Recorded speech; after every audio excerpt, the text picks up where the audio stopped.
Hello, আসসালামু আলাইকুম। আমি রাজা আহমেদ। আজ আমি যাচ্ছি মহিশাল ঘাট। আমার সামনে যে ব্রিজটা দেখতে পাচ্ছেন, এটা হলো সেই পদ্মা সেতুর সাথে সংযোগ হওয়ার রেল লাইন।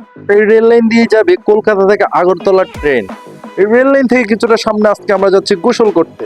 যেহেতু ঢাকা শহরের ভিতরে গোসল করার মতো কোনো পুকুর নেই আর সাঁতার কাটার মতো কোনো জায়গাও নেই, তাই এটা আমাদের জন্য বেস্ট।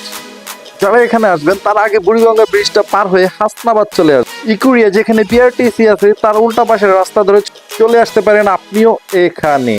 হ্যাঁ, এই জায়গাটায় আজকে আমরা গোসল করব। চলুন পানিতে গিয়ে কিছু লাফালাফি করা যাক। শুরুতেই সবার আগে আমি 1 2 3 বনে লাফ মারি পানির মাঝে। তারপরে সাথে সাথে আমার বন্ধু আরিফ লাফ মারে। বর্ষার এই সুন্দর পানি দেখে তো আমি পারি খুশি। মনে হইতেছিল এখানে আমি কক্সবাজার কুয়াকাটার ফিল নিচ্ছি।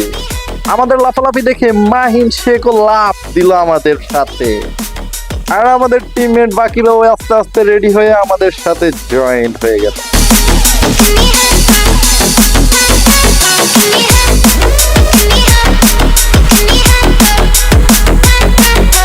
এত সুন্দর পানিতে সে একটু সুবাসুবি আর ডুবাডুবি না করলে হয় নাকি? অবশ্যই পানিতে আমরা সবাই একবার চুবাইছিলাম, বাট সেই ভিডিওটা আমার কাছে না। ও, এখানে যারা সাঁতার পারেন নেই, যে দেখুন আমার বন্ধু সাঁতার শিখতেছে।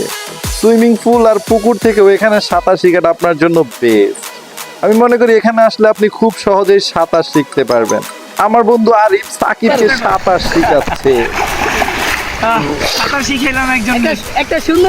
আমরা যখন এখানে এসেছিলাম তখন খুব একটা মানুষ ছিল না, কিন্তু যাওয়ার সময় মানুষ প্রচুর পরিমাণ হয়ে যায়। এই ভিডিও এই পর্যন্তই। সবাই ভালো থাকবেন, সুস্থ থাকবেন। আল্লাহ হাফেজ।